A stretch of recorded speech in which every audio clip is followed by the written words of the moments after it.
Okay, good afternoon again, everybody. So today I'll be focusing a little bit different than what I presented yesterday. So today's talk will be mostly focusing on big data and especially on the Hadoop and some discussion on Memcached D. Typically the slot after the lunch is not very good. Okay, so I need to remain myself awake and you need to also remain awake. So please feel free to ask questions, okay? So as most of us know, like these days we are in a new era of big data, application and analytics. It has become a very fundamental elements of business analytics. All different kinds of data are being generated. The amount of data is exploding and the rate of information growth appears to be exceeding Moore's law. And there are basically 3 V's for big data. You must have heard of like volume, velocity, and variety. And gradually people are expanding those V's again to value, veracity. So those are the kind of newer features which are coming for the big data. Now it is not just from the analytics side. If we think from the traditional scientific computing side, there is also a lot of huge amount of data is being generated. Like think of like a climate modeling, combustion, fusion, astrophysics, bioinformatics, a lot of data intensive talks. We heard from Dr. Messina today morning, like a lot of these applications have a huge amount of data being generated. It runs large scale simulation supercomputers. It dumps the data to the parallel storage subsystems. Then you need to collect those data and analyze. So the big data when we are talking, mostly people focus on the internet service-oriented data, but we can also keep an eye on the scientific side. And yesterday there was a lot of debates about exascale, exaflop, exabytes kind of data. So we are in that era. Now the typical solutions which are been made available in the community for the last several years to handle these big data applications. One of them is of course Hadoop. We had some discussion yesterday. But at the same time, there are a lot of these other kinds of solutions are out also there. Spark, Sark, Storm, S4. There is also on the Web 2.0 environment, there is also the Memcached component. So in the today's talk, I'll primarily focus on Hadoop and also some discussion on Memcached D. But you will see that the designs and the approach, what we take, are general, and they can also be made applicable here. Okay, so I'll just provide an example scenarios, but they can be generalized and anybody can use those techniques for other environments. So let's start with Hadoop. Many of you might be already knowing who are using Hadoop. In fact, a lot of leading companies are actually using Hadoop in their production runs. The Hadoop actually has a lot of components. We'll dive into a little bit more details into that and then try to see how the high performance networking we have been talking here can help us to design those kind of environments much more faster and in a scalable manner. So this shows like the Hadoop at Yahoo, what has happened over the years, like starting from the like 2006 when it was in a smaller scale. There are 2 lines here. The green line is actually how it is scaling with respect to number of nodes, and then this red line is how it is scaling with respect to the underlying HDFS, which is the Hadoop distributed file system, and then its sizes. So here it's over the year, it has actually scaled to 42,000 nodes, and the HDFS size it had scaled to 365 petabytes. So that was like the latest number publicly available from 2012. Now since this is being used in an extensive manner, gradually we'll see that environment still use Ethernet. But the question is like the older technology is being used there. So the question is, we have been talking here very high performance networking technologies, RDMA-based technologies. So can they be used? That is the focus of this talk. So what I'll try to do here is that go into a little bit more details of the Hadoop and Memcached components. If you are not familiar with those, then we'll take a quick look at the trends in networking technologies and protocols, and then bring up the challenges what lies ahead with us to accelerate this Hadoop and Memcached D. And then I'll go walk you through some of the designs and case studies. We have been working in this area for last 2 years. And we have been taking a lot of knowledge. Like yesterday, I presented a lot of exciting results about MPI, PGAS. So similar kind of designs can actually be taken to this environment, and I'll be trying to show some of these numbers, and then I'll try to conclude with some of the open challenges as a community we face to move this direction further. So just to start with, if you are not familiar with Hadoop, so this is how the typical Hadoop infrastructure looks like. It is it was an open source implementation of the MapReduce programming. Many of you must have heard of that. That is the keyword, is the MapReduce programming model for big analytics. And at the underlying, it is the HDFS, that is the distributed file systems, and then we have the MapReduce programming model runs on top of this. We also have like a database components like HBase, which can also use it.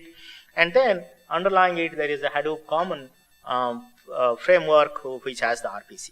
So this model scales, but depending on the data size on which you are operating on, you will see that at some time there is huge amount of communication taking place, and this is where actually, if you don't use the best kind of network, you will get limited. So this is a very quick MapReduce 101 kind of concept. So the broad idea is that the data can be distributed over different nodes, and inherently you write the MapReduce programming model in two steps. One is the map steps. So that means it actually takes the data and performs local operation, and after that you try to do a shuffle and then send it to the reducers. Okay, so you have a bunch of mappers who are performing local operations, get the intermediate results and send to the reducers, and then the reducers take those numbers and then generate the results. And the results, again, it could be an intermediate result or it can be a final result. If it is an intermediate result, it again goes through the HDFS and again gets stored so that the next set of operations can happen on that data. And in this way, the things proceed. And when you are trying to do this kind of like intermediate results, and you are also trying to do the from the shuffle stage, so this is where actually you involve the disks. Okay, so the I/O operations happen there, and this is where you interact with the HDFS file system. And especially traditionally the whole Hadoop environment has been written with Java, and then it uses the HTTP kind of a format to do the communication. And as many of you know, that's not a very clean way of doing things. And this is where a lot of performance penalties are there, and that actually becomes the bottleneck when trying to scale these environments to a larger size. So this was like a going inside like how the HDFS, which is the Hadoop distributed file system, looks like. This is like is the primary storage of the Hadoop. By design, it is highly reliable and fault tolerant in the sense for every copy or every unit of data, you actually make multiple copies. So it is not like the default is 3, so that you try to keep 3 additional copies, so that if a copy gets lost, inherently the Hadoop environment can recover and then proceed. And typically there is a name node which actually has the information on where the files are being stored, and the data nodes actually they store the data. And once again, like since it is the Java kind of environment, and traditionally uses sockets for doing all these communication tasks, and this is where again we don't see the performance benefit. So now if we abstract it up a little bit and see how the networks get used here, so we can think of like these are the HDFS clients and these are the HDFS nodes.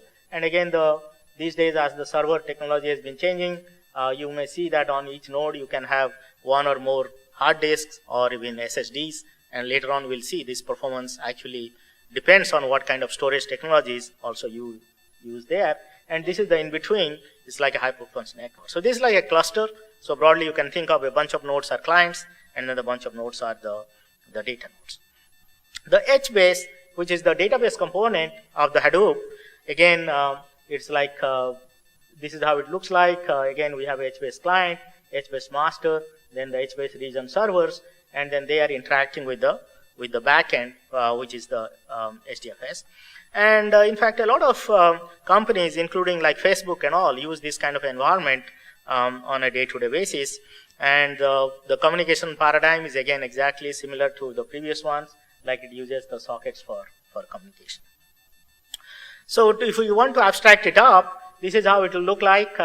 Now if you see the HBase, these are the HBase clients, then these are the HRegion servers, and then these are actually the data nodes. So in this case, for HBase, in fact, we have to go through the network twice. Like the clients will be interacting with the servers, and then from the servers they will be interacting with the HDFS. So the role of the networks actually becomes twice important in this kind of environment, because the data has to move through the network twice.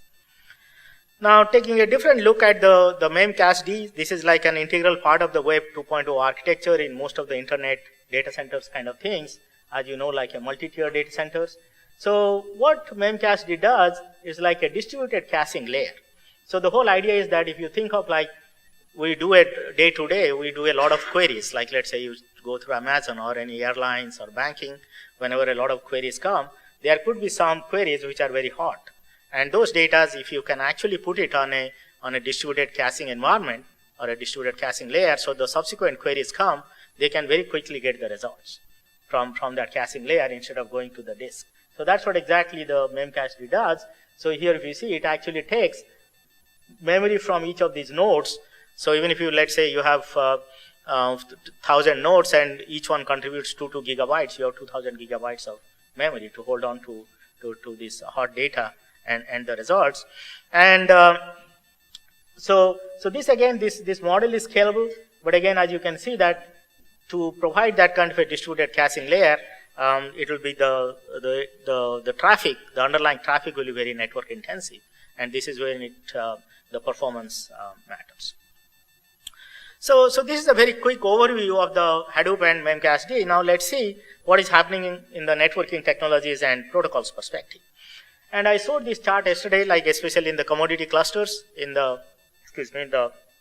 top 500 list, you will see that over the years, now the very latest number shows like around 82, 83, 85% of the top 500 systems are clusters. These are commodity clusters with commodity servers and commodity networking technologies. And if you take this kind of an environment, you will see that especially the HPC field actually has adopted this kind of high performance networks and protocols in a much more smoother manner. Over the last decade, think about InfiniBand, or it is a 10 gigabit Ethernet or IWAR, or the emerging RDMA over Converged Enhanced Ethernet, which is RoCE. So all these technologies are now being used, and they deliver very good performance. And we have been seeing these numbers from a lot of different talks. You can get these days the latency of few microseconds, and the bandwidth, especially with the Connect IB dual FDR InfiniBand, you can get 100 gigabits per second. And not only latency and bandwidth matters, but also the CPU overhead. So that's like the CPU utilization to carry out the operation is very low these days on all these modern networks, is only 5 to 10%, so that you can actually do overlap of computation with communication. And we also saw that this Open Fabric software stack, which has been there for many years, started with OpenIB, and then together with iWarp, it got changed to Open Fabrics, and it has been there for many years. And these kind of environments are actually driving the top 500 list. So this shows actually the very latest snapshot of top 500 list, the distribution of the networks. So this one, the light green is basically the InfiniBand, and this is the brown, the gray is Ethernet, and then this one is actually 10 gig, which is gradually emerging here, and then these others are customs and proprietary. So primarily here you will see that in this the November 13th list is of course the InfiniBand is making a big impact. It's like a 41% of the top 500 systems use InfiniBand. Now, why it has happened? The way you will see that, especially in the scientific computing, I talked a little bit more about this in my talk yesterday. Of course, the dominant programming model is the MPI, and then using it with OpenMP for multi-core. And over the years, even though InfiniBand started like 2000, over the years, a lot of MPI stacks have actually been rewritten to take advantage of this RDMA capability of InfiniBand or iWarp or RoCE. The same thing has happened also parallel file systems like PBFS, GPFS, Lustre, all those things run natively over InfiniBand. Same thing, storage. So almost like 13 years of R&D effort has actually been spent by the community since 2000 to make these HPC systems actually adopt the InfiniBand and its ecosystem. And I also showed yesterday, like not only the traditional MPI, but all these new PGAS, partition global address space models like UPC, OpenSPIM, hybrid MPI, PGAS, they are also trying to adopt this kind of environments. And this is a quick recap of the performance numbers I showed yesterday in case you are not present. It was like over the years, you will see like with all different kinds of adapters and servers. The very best is this combination Ivy Bridge with Connect Ivy dual FDR. So this is the MPI level evaluations like you can get from node to node with around 1 microsecond latency. This is like for large messages, again, the Ivy Bridge dual FDR delivers the best performance. And if you think of like a unidirectional bandwidth from node to node, the rate at which you can send data is very close to like this is 12.8 gigabytes per second. If you multiply by 8, it is like 100 gigabits per second. And the bidirectional bandwidth is also like 200 gigabits per second. So this is, we are talking at the MPI level. So all these things have happened. So we are seeing these machines being deployed, but if you take a step back and then trying to see what is happening in the big data analytics and Hadoop, it's falling behind significantly. Okay. So this is the kind of the compare and contrast we'll see in the next set of next part of my talk, saying what are the challenges, why people are not moving into using these advanced networks, and if we want to, what are the issues and how do we resolve it? Any quick questions so far? As I said, this is after lunch, so you need to ask me questions so that I am awake. Any quick questions? Everybody is in sync? Everybody is awake? Okay, good.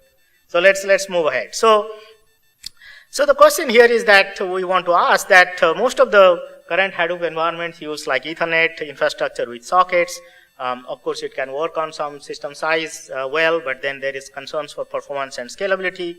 And gradually, we saw some examples, like especially Michael Kagan showed a lot of other kind of application environments gradually being trying to use InfiniBand and RDMA. So here, with respect to the Hadoop, so the question is, what are the challenges? Where do the bottlenecks lie? And if we can do this kind of analysis properly, can these bottlenecks be alleviated with newer designs, similar to the designs adopted for MPI? And if we can do that, then can the HPC clusters with high-performance networks can also be used for big data applications using Hadoop? So currently there is a disconnect. So there is only HPC where you use scientific computing, MPI, then you go into the Hadoop kind of environment, they are very different. Can they be unified, and can these applications run on the same system? So in our group, we have been, like, as many of you know, I presented yesterday, like we have been working on the high performance MPI, PGAS for last 13 years. So around 2 years back, we asked these questions ourselves, saying, can't we take whatever knowledge we had gained in redesigning these MPI stacks to these environments? So that was our motivation, and I'll try to show some of these results. So here again, the question is, what are the broad challenges? So if we see here what is happening, so obviously we have all these commodity multi-core, many-core systems, we have all these networking technologies, and then of course storage technologies, both the hard disks and SSDs are coming. So those are again like the supply side, that means the technologies are emerging. Then on the top, we have all these big data analytics applications and the benchmarks. They are typically written with some kind of a big data middleware. It could be like MapReduce, HBase, or Memcached, what we are trying to focus here. But what is happening is these are all written with sockets. Okay. So the question is, even though we have a lot of performance and scalability, if we just pass through the sockets and unless we accelerate it here significantly or make something else, these performance benefits cannot be given to the upper layers. Okay, and that's what is the big challenge. And if we want to do that, then or change it to something else, like let's say we want to use RDMA protocols here, then all these again the features we need to design this communication I/O library with the best point-to-point communication, threading models, synchronization, virtualization, I/O file system, QoS, fault tolerance. All these things we need to take it through these libraries and then link it here. Okay, so this is like the broad picture, and I'll try to just in this talk or in the results, I'll just try to show some initial results what we have done using just changing from sockets to RDMA. That's all. And we have touched a little bit of here, but there is a big space lies ahead with us, saying, okay, how do we redesign these environments? Now, this is a dense chart, but it tries to summarize what is happening in this Open Fabrics protocol. In the Open Fabric stack, if you see the applications or middleware, there are two different paths. Either you go through the sockets or you go through the verbs. That means either if the application or the middleware has been rewritten with verbs, then it is good. For example, MPI has been rewritten with verbs. Any scientific application using MPI library can actually use all these features. Now, the most common one is here, like that is the traditional Ethernet stack with a TOW, 1 gig, 10 gig, 40 gig. Of course, InfiniBand has also this mode, which is the IP over IB, which is the sockets emulation over InfiniBand. In fact, a lot of Hadoop environments use that also, and we'll compare with that kind of an environment. But what we wanted to ask the question ourselves, saying, can we really move to this side? Okay, because this is where all the MPI stacks, PGAS stacks, parallel file system storage have already moved. Okay, so the question is, if we can move to this side, then what will be the benefits and what are the challenges? So to abstract it up a little bit in a simplified manner, so you will see that the current designs for the Hadoop are like we have using only sockets and over with Ethernet. There have been some solutions from different organizations. They use some variations of like accelerated sockets.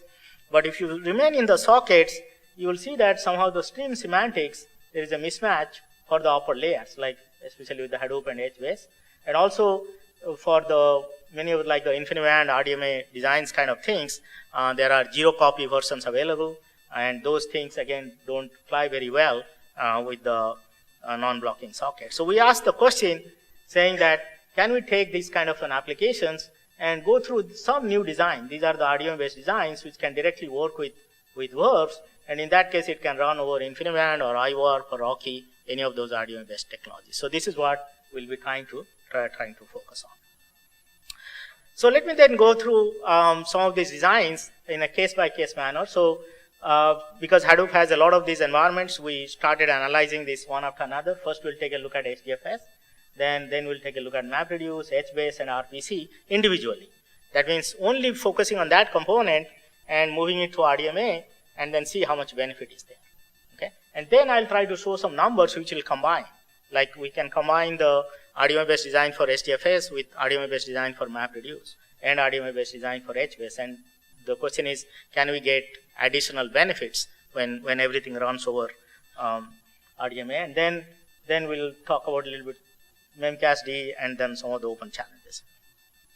So we started this work, as I said, like 2 years back, and gradually as we are moving ahead, we have actually put it together. So this is a publicly packaged out available. So if you want to actually try it on your IB cluster or RoCE cluster, just go to this site.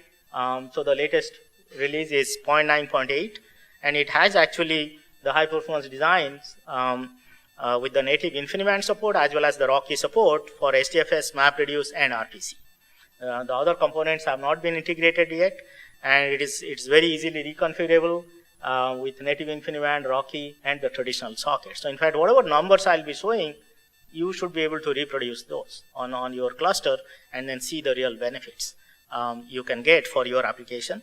And this is based on Hadoop 1.2.1, and after a few months, we'll be actually moving to the Hadoop 2.2 series.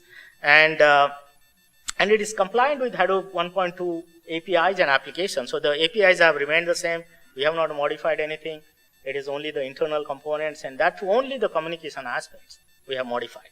In fact, there's a lot of scope to, in fact, modify the internal architecture of the Hadoop, because traditionally it was designed for slow networks. So a lot of internal data structure, internal architectures can be revisited and enhanced to actually work with very high performance networks. And I'll show that towards the end. So let's start with the design challenges. So if you think of like the HDFS, this is how the things look like. Like you have HDFS layer, and typically, since the HDFS is like as I said, it makes replication, and that is actually the time consuming part. Every data it has to send 3 copies, and typically what happens, so that is the write, HDFS write, it goes through the JNI interface, the Java native interface. So what we try to do is, earlier this was going over the traditional sockets, like here what you see, like the Java sockets interface, and it can run over 1 or 10 gigi or even IP over IB over InfiniBand. So we try to put the RDMA design here so that it runs directly over bursts. And through that process, it can actually exploit all the RDMA capable networks. And what we have done here is, again, as I indicated here, we only modified this path. And that's also some critical paths. Okay? And the overall design can actually coexist. So in the code, actually, some of the non-critical paths still go over Ethernet. That's fine.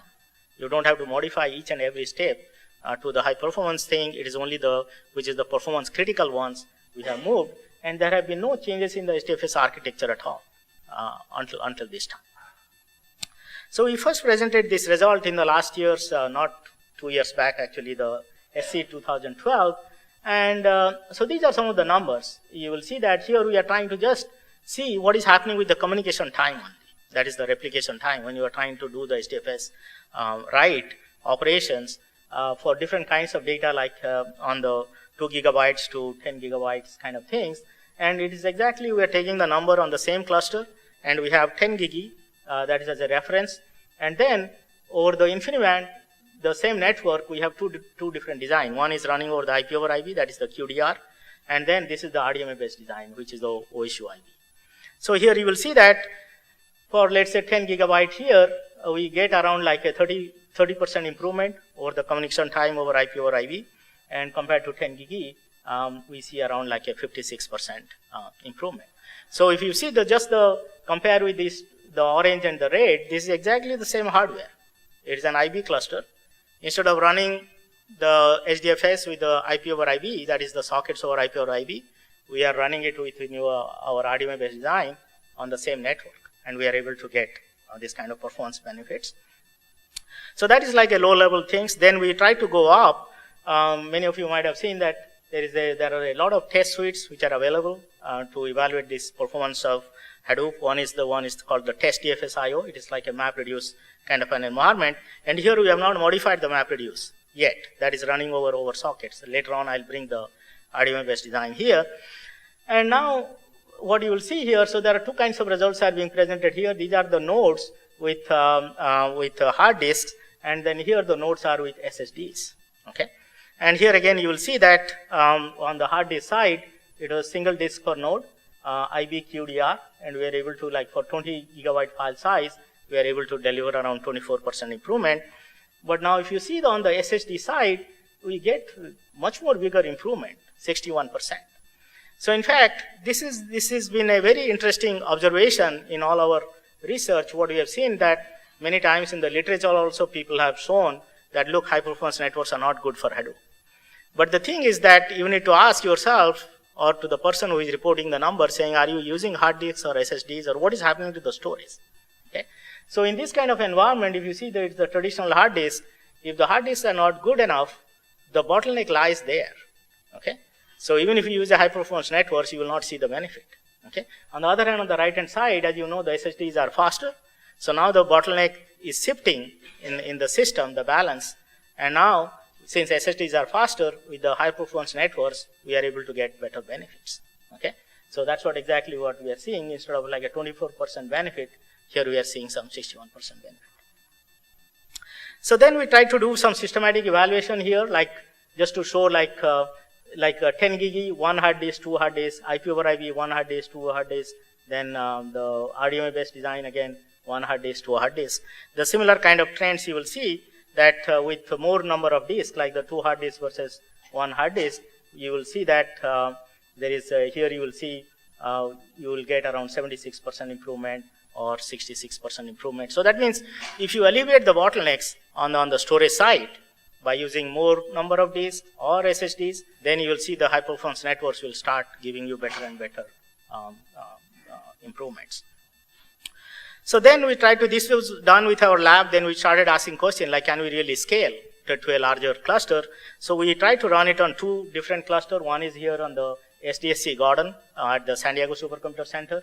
So these numbers, so they have actually, so these are 32 data nodes, and each data node has 16 cores. So effectively like a 512 core experiments we are running here. They have single SSD for node. And here you will see that these are again, just we are comparing IP over IB with the RDMA-based design. Here you will see like for 128 gigabytes, we can give you like a 47% improvement, and similarly here also for 16% improvement. Then we try to run similar things for the tag stampede. That also has the IB, but this has the IB FDR, which is running there.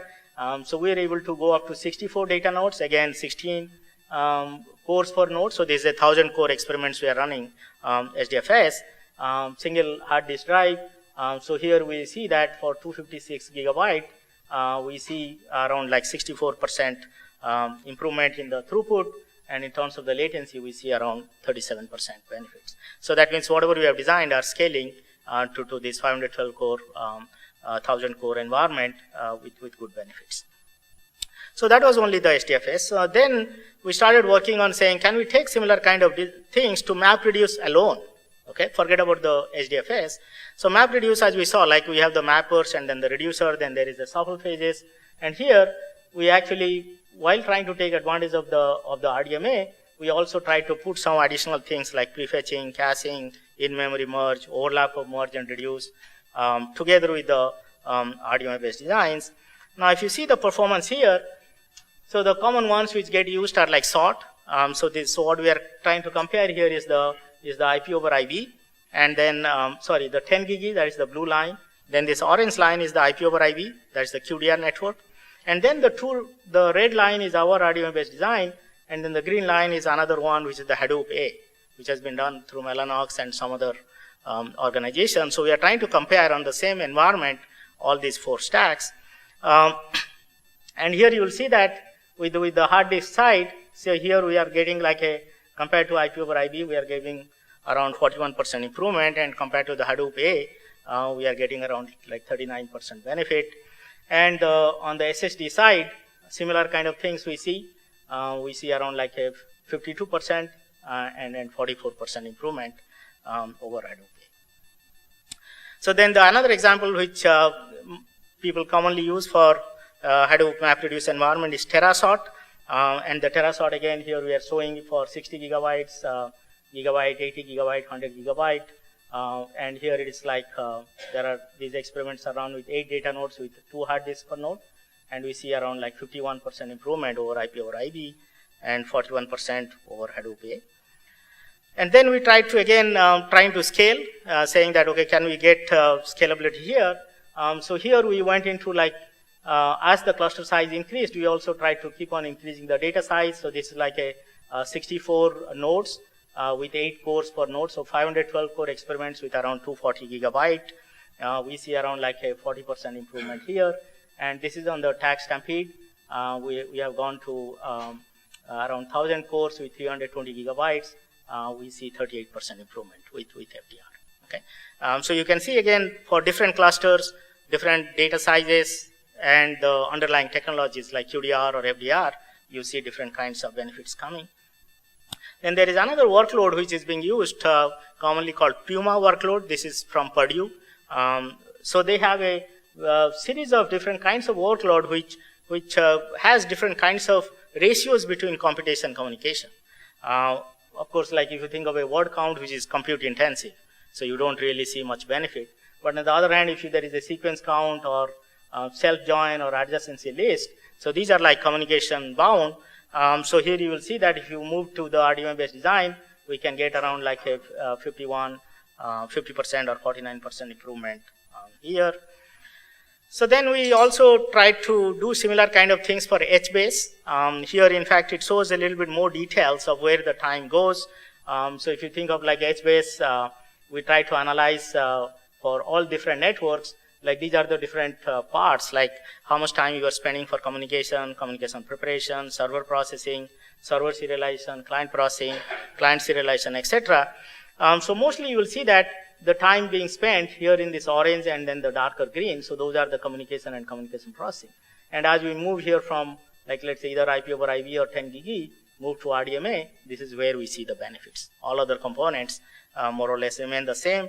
And so effectively you can see around like a factor of 6 improvements here compared to 10 gigi here for get or put operations. Then we wanted to for the HBase, we wanted to run multiple clients experiments. So here is the number of clients changing, increasing here. So this is trying to show the latency, and this is also the throughput. So again, similar kind of trends you will see compared to like this is the DDR. This is run on an older cluster compared to IP over IP. This is the RDMA-based design is able to give you like around 27% improvement in the throughput for 16 clients over 10 gig. Then for the HBase, there is also a Yahoo Cloud Service benchmark that is a standard read-write workload YCSB. And here we are trying to show again read latency and write latency. And here we scaled up to like 128 clients. Here you will see around 42% improvement over IP over IP for get latency. And here also it's around 40% improvement. Now these are the broader components, but as I indicated earlier, like underlying the Hadoop, there is a RPC. A lot of these components actually use RPC. That's the remote procedure call. So then we ask question that can we also accelerate that? In that way, it will actually help all the other components. And we took the design very similar to the other ones, like RPC components. Instead of the JNI, we took it to the verbs.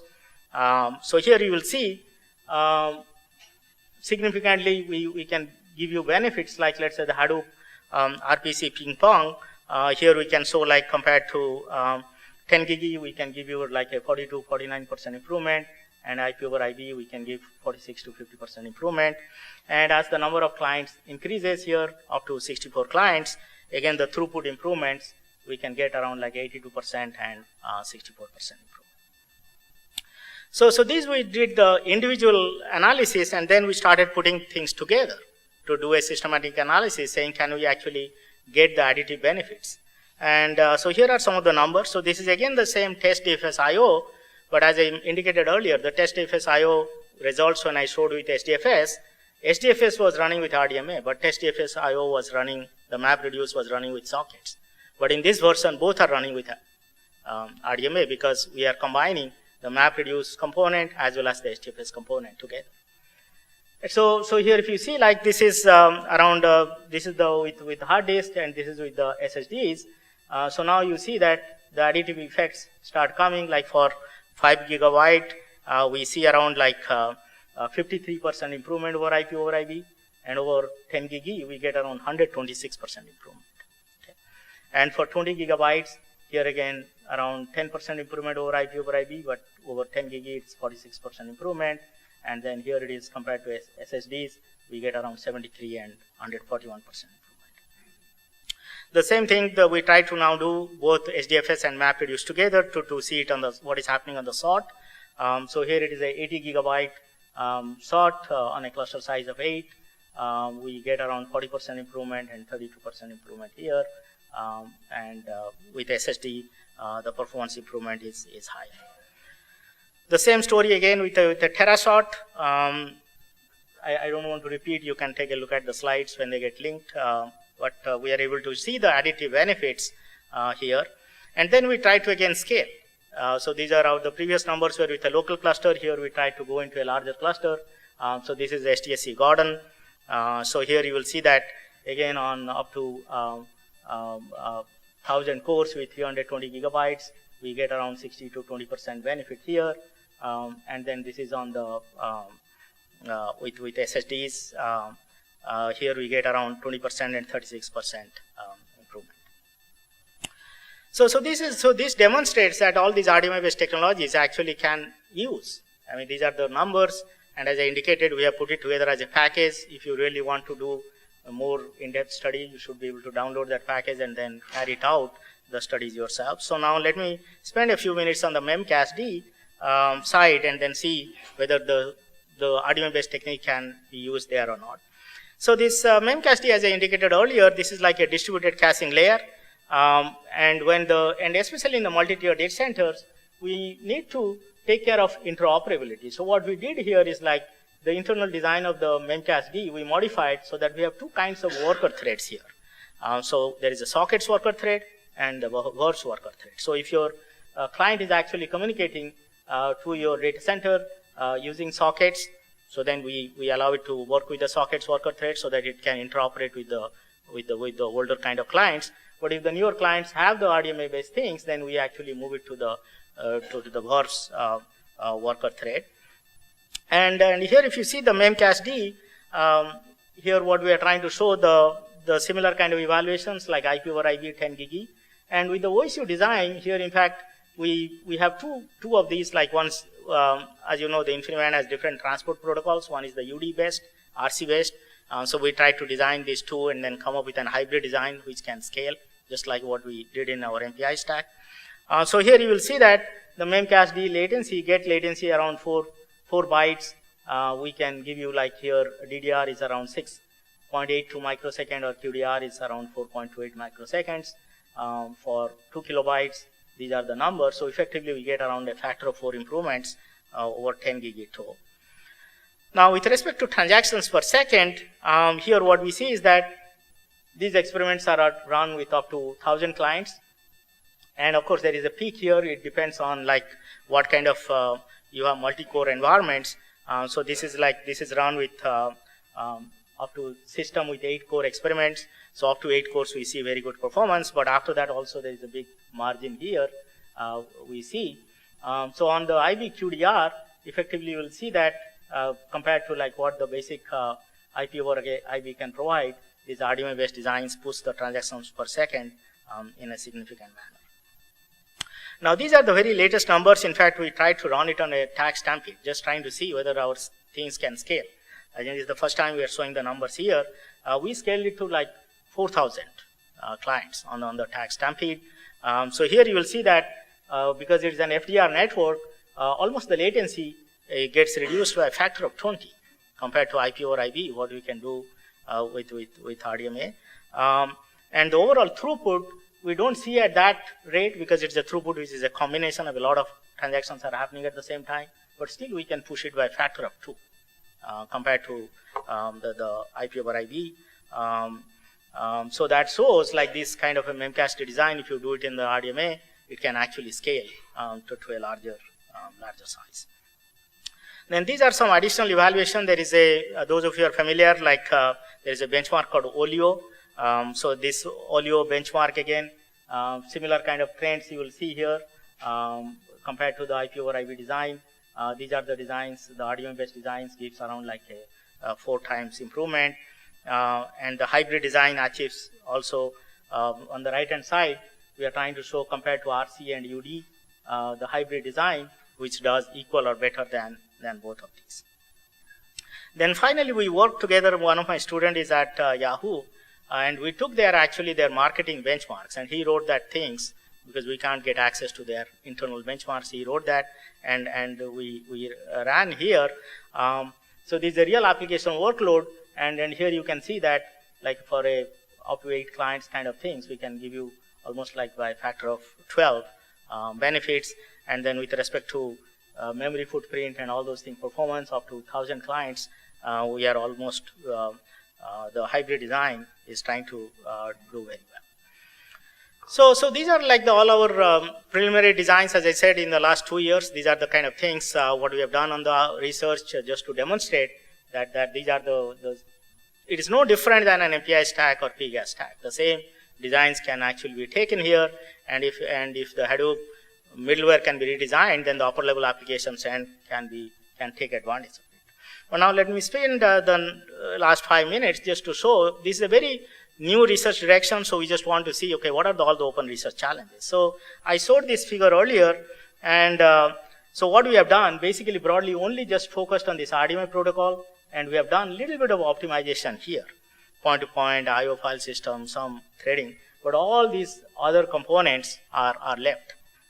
And on top of that, I also hinted at these upper level changes need to be done, okay? Because what has happened over the years, like the Hadoop was designed with slower network in mind, okay? It's like designing a car, saying that the roads, you cannot drive more than 40 miles per hour, okay? But if there is a freeway which can give you like 150 miles per hour, you need to rethink about your car, how to redesign that. And that's what exactly we want to do in our next steps.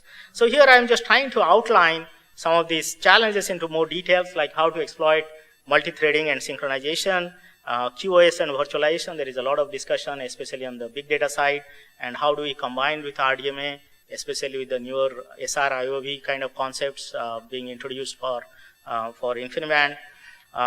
Then the whole field of accelerators. Okay, so that has not come to the big data. In some cases, people have used for some MapReduce applications using GPGPUs, but this entire thing again, how do we offload to either to GPGPUs or mic, and how we combine that with InfiniBand and RDMA, that is important. There's also a lot of fault tolerance enhancements people have been thinking in the big data manner. And then another thing which I raised this issue earlier, like when you think of the Hadoop, people think that the HDFS is the underlying file system. But if you think of like all these large clusters, they don't use HDFS like TAC Stampede or any of the scientific cluster, they use Lustre. So the question is, can we use the Lustre instead of HDFS, but still trying to handle the other Hadoop components, like a MapReduce or HBase, those kind of things. So this is, I'll show you very preliminary data. So what we have done is, we took our RDMA-based MapReduce, okay, don't think about the HDFS and all, just the RDMA-based MapReduce, and try to run it on Lustre on TAC Stampede, okay. So we are just taking only MapReduce component, which is RDMA capable, and then we are running it on the Lustre and running it with a sort. So here you will see that on 64 nodes, that is 1,000 core experiments with 500 gigabyte, we can give you like a 44% improvement, okay? Because these are pure IB networks. Lustre is been IB, the computations are IB, but what people are running, the traditional Hadoop, they are using IP over IB, so they are not really exploiting the benefits. Whereas if you can do the RDMA-based version, you should be able to see around 44% improvement here, and same thing, this is on the HDSC Gordon, we see around 33%.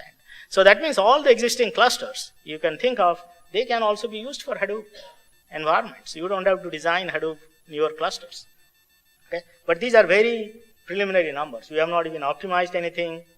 If we optimized it further, trying to match it with the Lustre designs, we should be able to exploit more performance out here. And then the final dimension which is lacking here, I just want to stress, is the benchmarking. See, if you think of this, this entire field, it is new, there are so many interactions. People have been operating on a black box manner. Even though I showed you all those numbers, SORT, TeraSort, PUMA, you get the numbers, but then you don't know where you are getting the benefits, why you are getting the benefits, or where you are not seeing the benefits. So all these questions don't get answered, okay? So what we want to see here is that the current benchmarks are only at this level, and if they don't deliver or don't provide any insights to here. And there is also no correlation. So that's what is actually slowing down the progress here.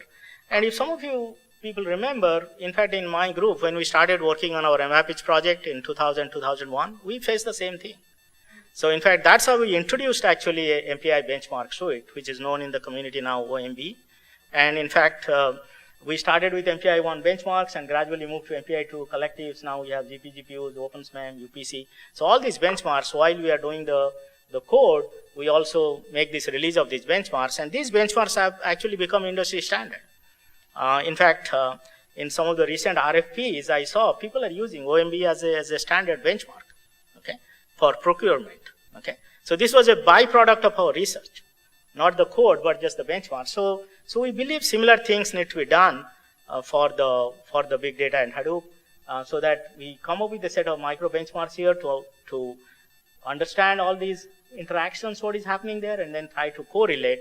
And if we can do that through that process, you will see that the community will be able to move much more faster in coming up with better solutions for the big data. So with this, let me conclude here. So these are all our future plans. As I said, we have a public version available here, but gradually we want to put more advanced designs there, HDFS parallel replication, advanced MapReduce, HBase, Hadoop 2, Memcached, and also the other components, whatever I mentioned, including the benchmarks. So with this, let me conclude here. What I presented is like an overview of big data, Hadoop and Memcached, showed the motivated like what are the design challenges here, and then showed some initial results, and these results are promising, but there are a lot of many other open issues need to be resolved, so that the big data community can move forward in utilizing these advanced networking technologies to carry out the analytics. So with that, again, as I always show, these are all my heroes. I just come here and present. They do all the hard work, so the credits go to them. With this, I'll stop here. If there is any quick questions, I can handle here. Otherwise, I'm available here until evening, and I'll be happy to talk with you. Thank you.